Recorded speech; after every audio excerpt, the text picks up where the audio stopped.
Good afternoon, everybody, and welcome to this press conference.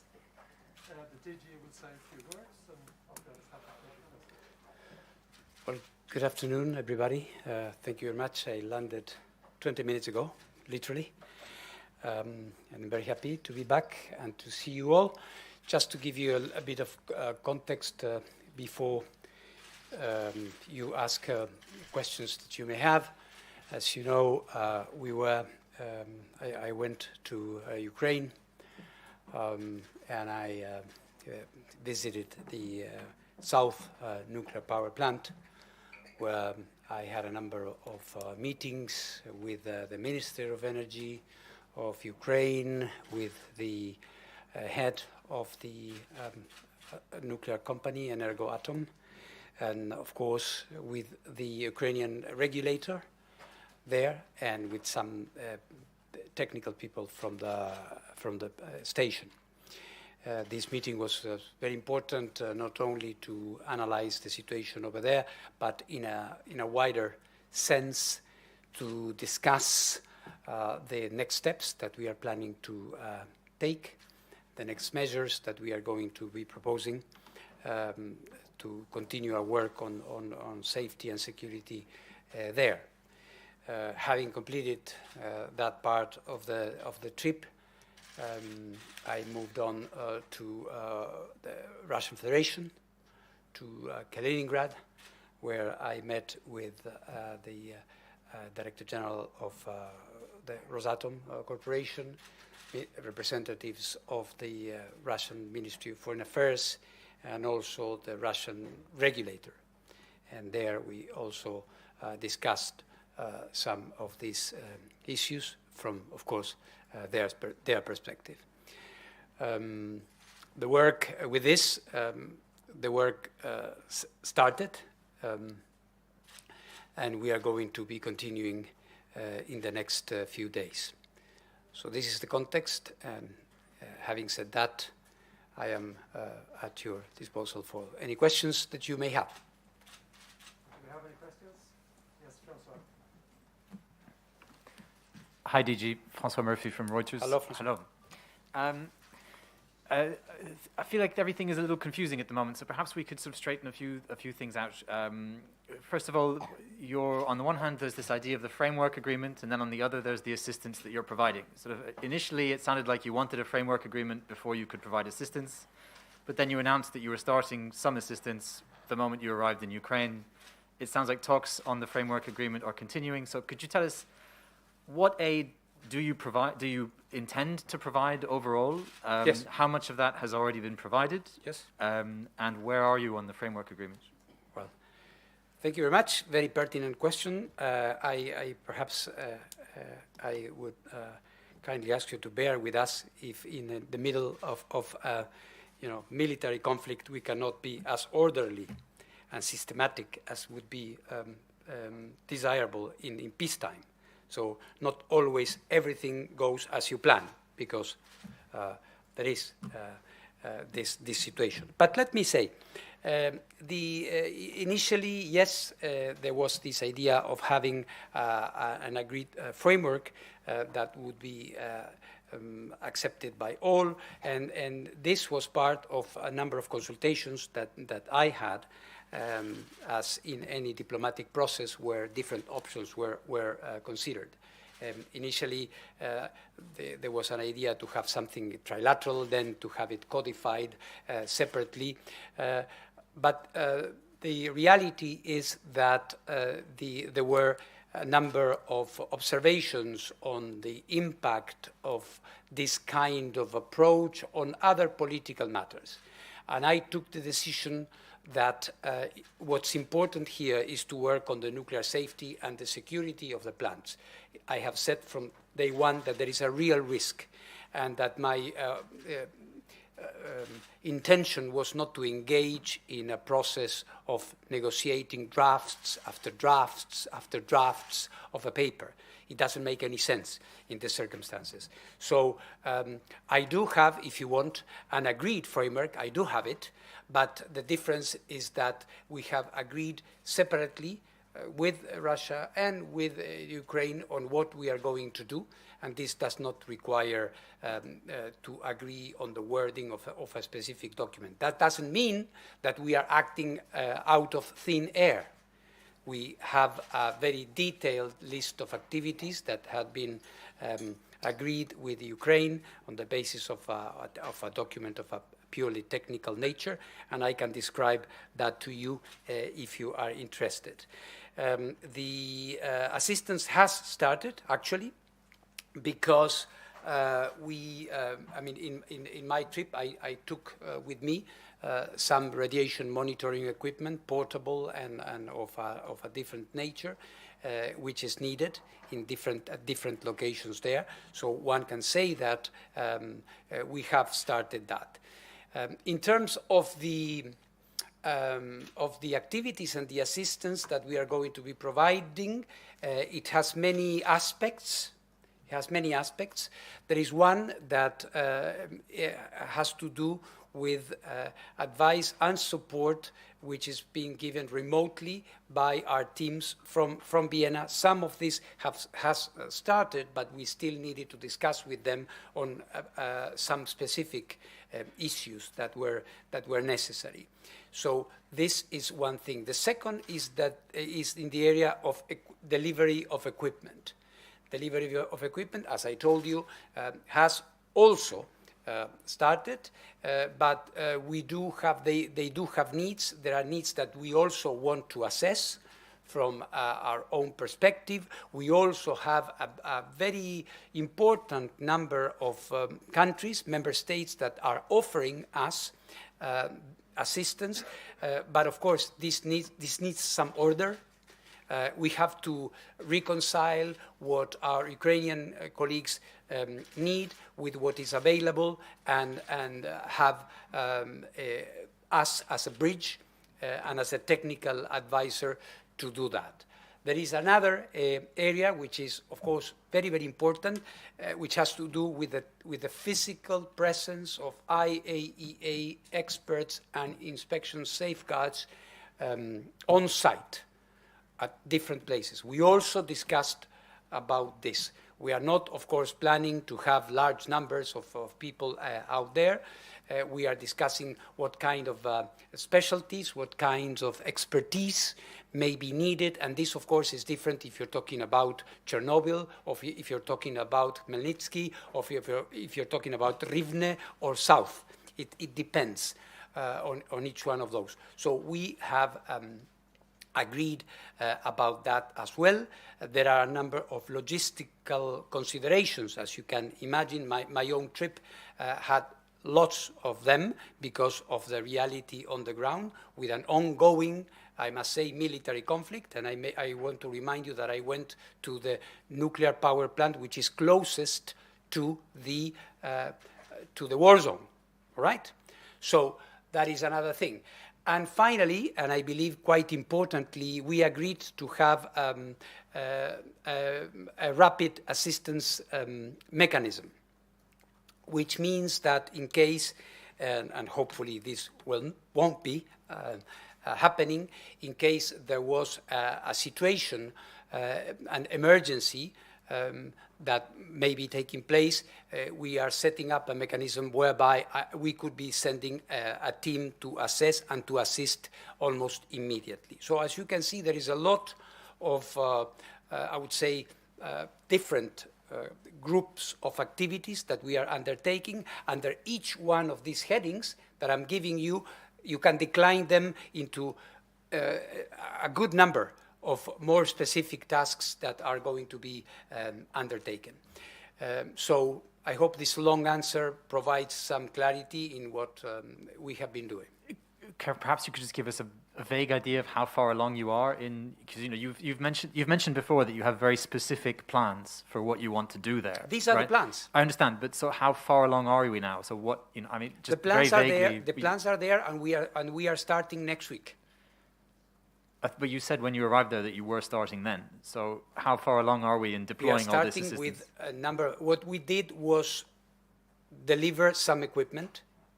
This is a start, but we have a structured set of activities that are going to start as of next week.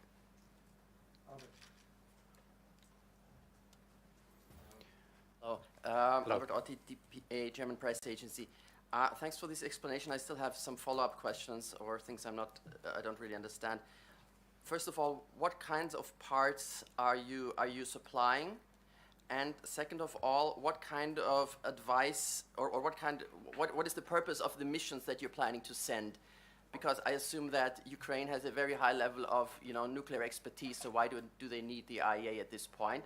And is it also the case that a kind of a continuous presence, even if it's a small presence, of IAEA experts on the ground provides an addition, because of the international nature of the IAEA, provides some kind of symbolic protection?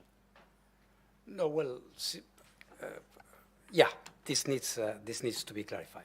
First of all, on your point about them having lots of expertise and thereby, if I infer correctly, not needing the IAEA. Well, that could be applied to the rest of 173 member states, and then the IAEA perhaps could not even be necessary. We are providing consultancy and advisory service to dozens of countries around the world. And the fact that you have the expertise does not mean that you have a problem. You want to check against the standards. You want to check good practices around the world. You want to check if something has been done before. This kind of activity is normal in the life of the IAEA. We are in a constant interaction with the technical experts of every member state, let alone Ukraine in a military conflict. So it is absolutely needed. I would also like to remind you humbly that what's happening there has never happened before. So many things that may be disconnected or out of service because of a number of reasons, interruption of power or physical damage, maybe have never happened before. And we can provide them with advice, compare. It's not that they need us to do their job. They do know how to do their job, but this doesn't mean that there is not a lot of international assistance and cooperation ongoing, and in this case, in particular. So this is very, very important. In the case of the physical presence has a number of dimensions, Albert, I would say. In the first place, it is about doing that job faster, because you are there, and our people can interact from there, can interact with the technical teams over here, and that makes the whole process far more efficient. So this is one dimension. Another dimension, which is very, very important, is the dimension of the briefings and information. You may have seen from the month, more or less, that we have had since this situation started, that on occasion it has been a bit laborious for us to establish facts. By having people there, this process also goes much faster. And if we have a problem in one area, then our people there can consult with the people at the plant and make it much, much faster. So it is in this sense that the presence of the IAEA experts is on site. It is important. So I hope this more or less clarifies these 2 points that you raised. And one other point, when it comes to safeguards, it is very important to be reminded that because there is this conflict, and again, this is one of the very unprecedented features of this situation, we have these plants, many of them, running. And the nuclear material is there. And it needs to be verified. And there are activities guided or imposed by the operational needs of these facilities that must be verified. And in some cases, as it was the case for Chernobyl, remote monitoring capabilities have been interrupted. And as you know, because you are experts and you have been following other safeguards and non-proliferation cases that we have, some things can only be done by our experts. External actors, including those who are hosting and having their facilities, cannot tamper with our equipment. So there is this also this non-proliferation dimension, which is not frequently mentioned, not perhaps logically, but it is not, it's nonetheless very important for us. So as you can see, there are many, many reasons why our presence there is so important. Thank you. Yes. Thank you very much. Hi, DG. My Hi. question about the Chernobyl power plant. Yes. As you shared yesterday, your statement, and Ukraine authority share also this information. The Russian forces left this power plant. What is the last situation there? First question. Second question, these steps by the Russian authorities was a little bit, in my eyes, was a little bit unexpected. It is about, how can I say that, you spoke with both sides, and it was on the table, this issue. Did you speak with the Russian authorities about this? And how can we see these steps? It could be a positive sign to the other power plants. For instance, the Zaporizhzhia, or the I don't know the name. Yeah, it's going to be a positive step or positive sign that the Russian forces left also this power plant. Thank you. For those who are not, thank you for the question. For those who are not in the conduction of a war, any step may be unexpected. We do not know what the next step will be. What we know is what we want to see. As far as the nuclear power facilities in Ukraine is concerned, and this is undoubtedly a step in the right direction. We had been saying that the plant needed to be operated by its own natural operators, which was the case, that it had to have physical integrity protected, that the people there had to work under normal circumstances, which were not, of course, present where you had foreign troops controlling and checking, etc.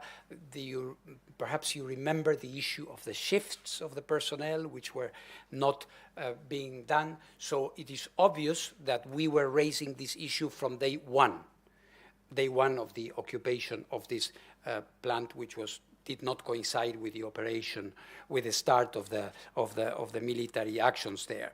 So we see this, of course, as a step in the right direction. We are going to be there very, very soon, because in Chernobyl there is a lot of work to be done. So we hope to be able to start this technical work in these areas that I was addressing in the previous questions. Hello, DG. Welcome back. Setsuko Inaki, Nippon Television Network. I have a couple of questions.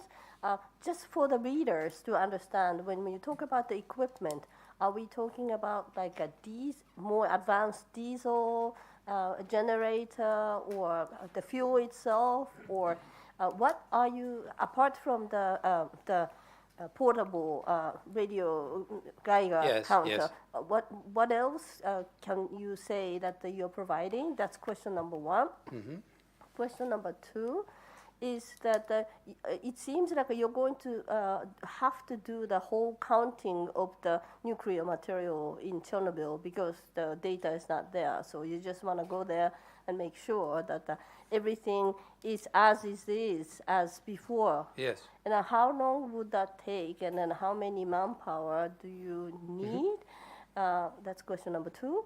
And do you have a plan to strengthen the monitoring system?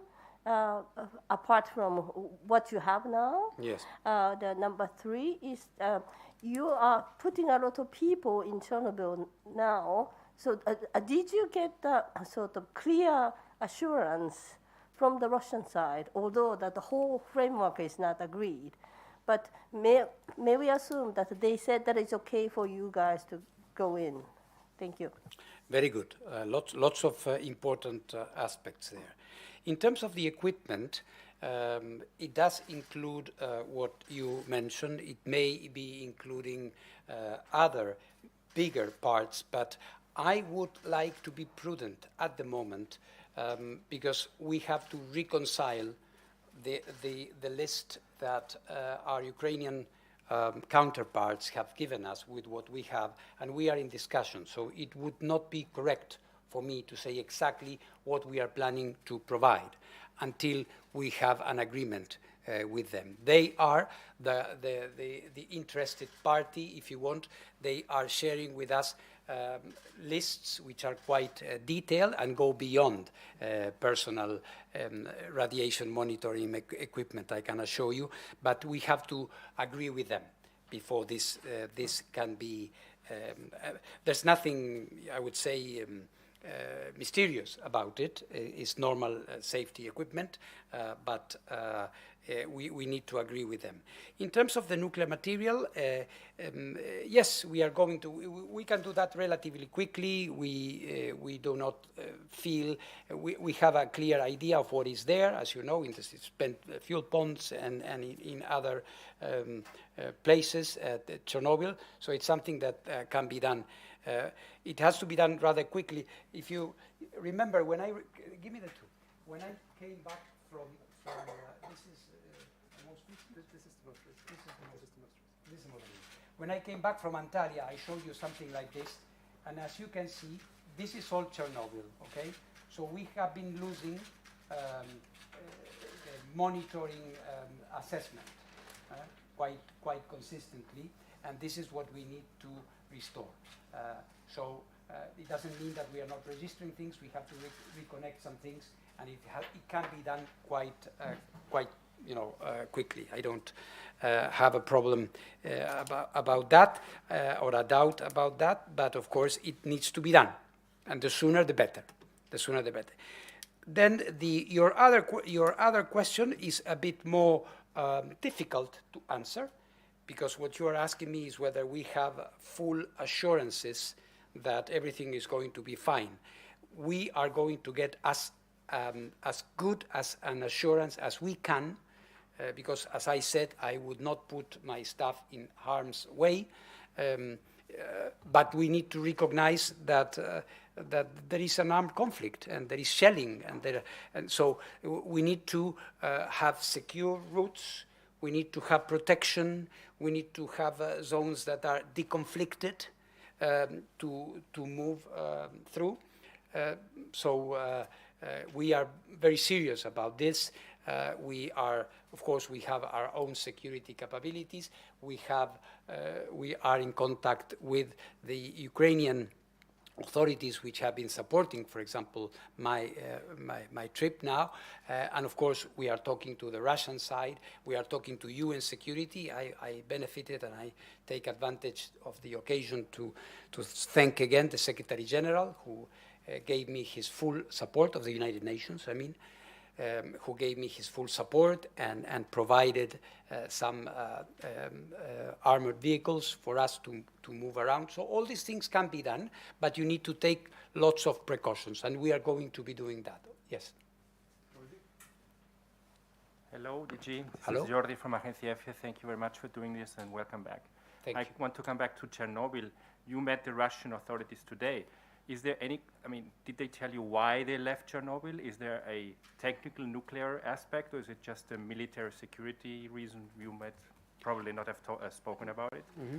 And do you and your experts believe that you can, in the next few days, confirm or not confirm if hundreds of Russian soldiers have been contaminated around Chernobyl? Is there, what's your analysis of how quickly you can confirm that?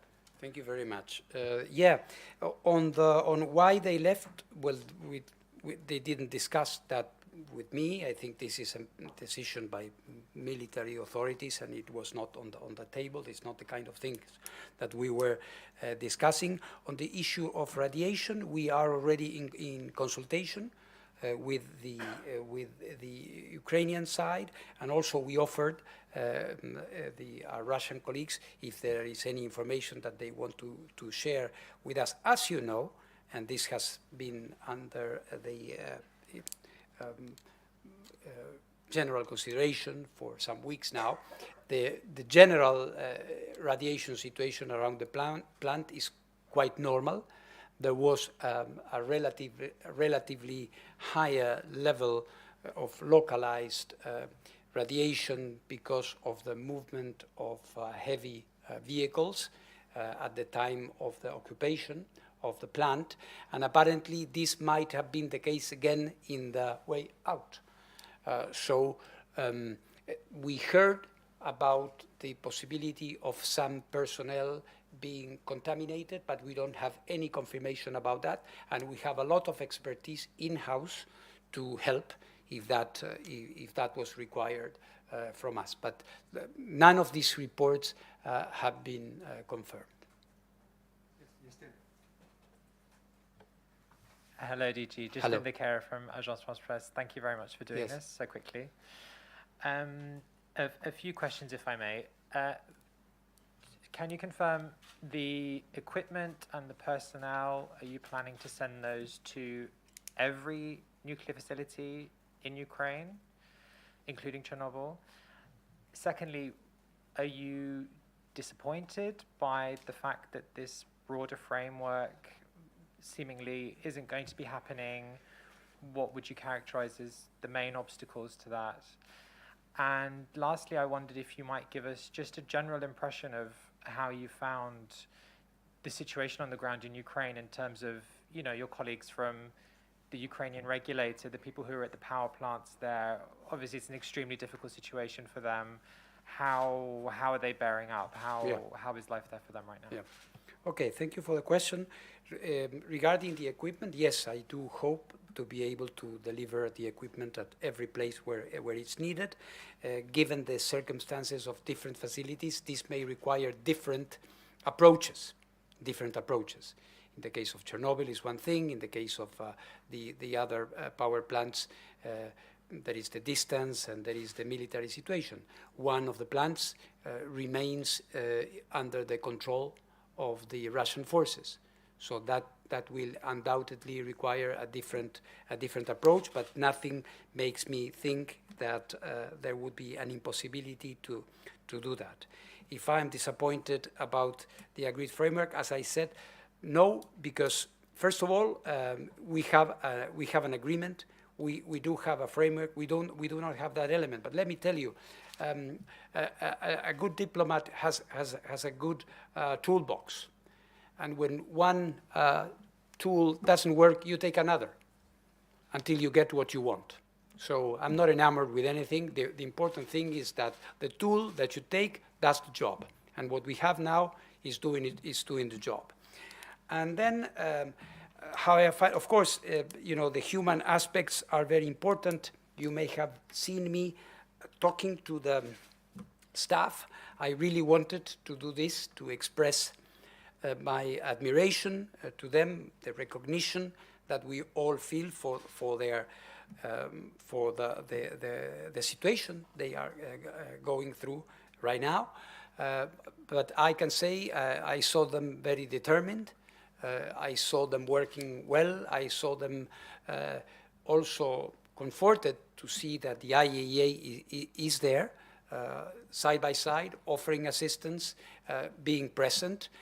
So my impression, of course, within the due respect that we must have for an ongoing conflict that is bringing a lot of suffering, I came back with a positive feeling in the middle of this tragedy, which is always war.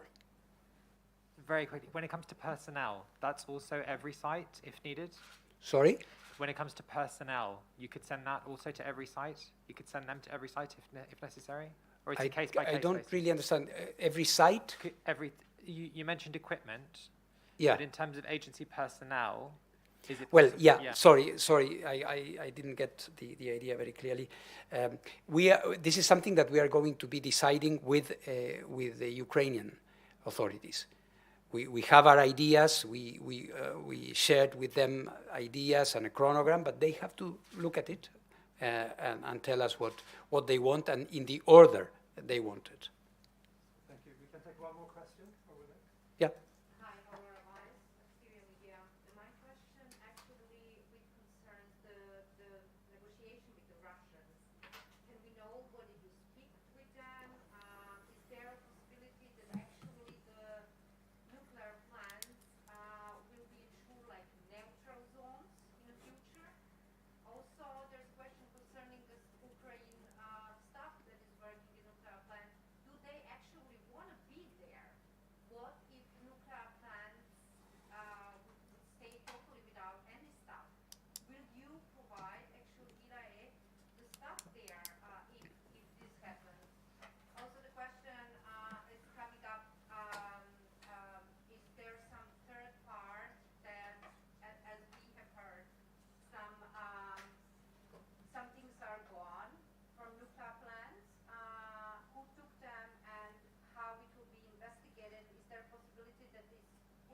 What do you mean, things that have gone from? There's, as we heard, some nuclear materials.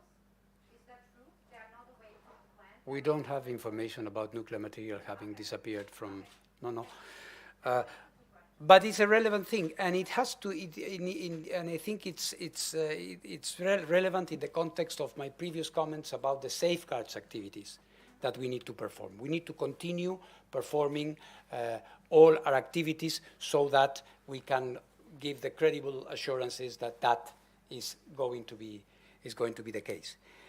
So that is one thing. Regarding the nuclear power plants and they being neutral, etc., it's not something that is for the IEA to discuss the territorial arrangements. What we have said is, of course, that they have to be their physical integrity needs to be protected at all times, and that any attack or any physical action against a nuclear facility is, of course, unacceptable. And I think this is something that everybody agrees on, and I hope that it is the case. And if it doesn't happen, the IAEA will be saying that. Regarding the staff, I haven't heard anybody saying that they want to leave the stations or that they are uncomfortable working there. So if you bear with me, I have to close a very important conference that has been ongoing in my absence. So I want at least to show respect for those who were there at the conference and close it. I thank you for continuing following this issue. As I said in the beginning, I think that we are going to be moving to Chernobyl very, very soon, and we are going to be informing you about that. I wish you all a nice evening and a good weekend. Thank you very much.